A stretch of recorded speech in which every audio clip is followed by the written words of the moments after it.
When looking to get your logo designed or refreshed, we see a similar mistake over and over and over again. What is that common mistake? Let's have a look at that today. Hi, I'm Jason Foss. To get started today, have a look at these two jars on the screen now.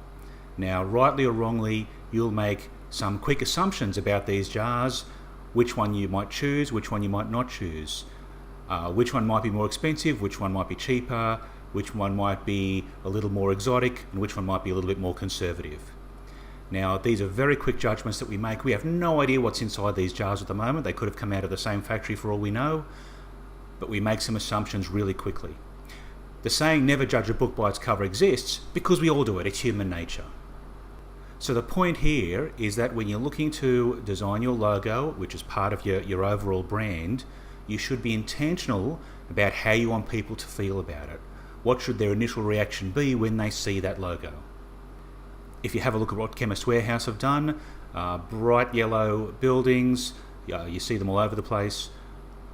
They look cheap, and that's completely intentional. That didn't happen by accident. They've gone to a lot of trouble to make themselves look this way. A lot of time, energy, expense to make themselves look this way.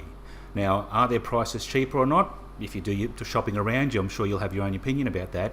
But when you see that building, that's the first thing that you see, is that they're cheaper than everybody else. Now, the chemist up the road that doesn't look like this may well be cheaper.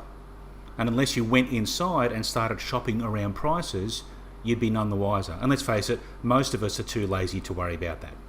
So you can overcome an inappropriate logo design, but it's a lot of extra effort. Why not just paint the right picture in the first instance? Here's another example. We had a lady come into us a little while ago, and she had her logo and her business cards all designed, and they actually looked pretty good. So we had a chat with her about what business she was in, what industry was in, what services she provided, who her ideal customer was, and after that bit of a conversation, she was doing management consulting, and her ideal customer was a male between about 45 to 60, that kind of window.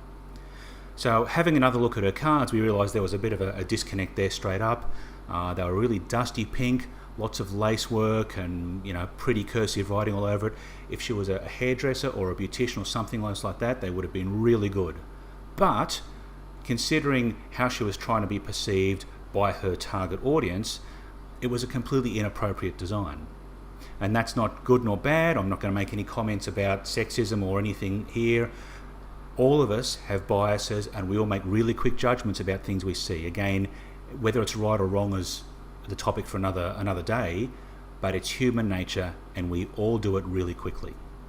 So that logo and the colours and everything that she really liked, and that's okay. You have to like your logo, but if there's a disconnect between how you're trying to position yourself and the assumptions, rightly or wrongly, that your client is making about you, well, we've got a problem.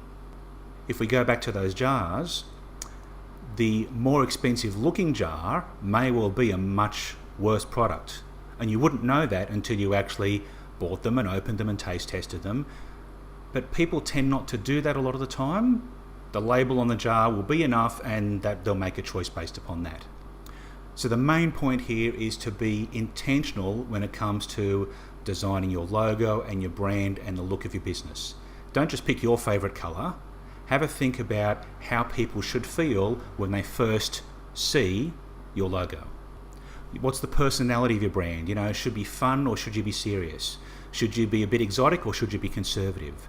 Should you be a bit adventurous or should you be a bit safe? Have a think about the emotional response that you're trying to generate first up. And then you need to have a bit of a look at your competition. What else is common in your industry in terms of particular designs or colours or whatever the case may be? Do you want another kind of Me Too logo that's not really going to stand out, or do you want to make sure you do something a little bit different to what else is out there in terms of your competition? So just to reiterate, have a think about your positioning in terms of your competition. Where should you be on certain scales? How should people feel about your brand when they first see it? Be intentional about how your logo should look. It may or may not be your favourite colour. It may or may not be your favourite font. Sure, you have to like it, but ultimately those first impressions that you plant in the minds of your customer are really important. Think about those before you think about what your favourite colour is. I'm Jason Foss. Thanks for watching.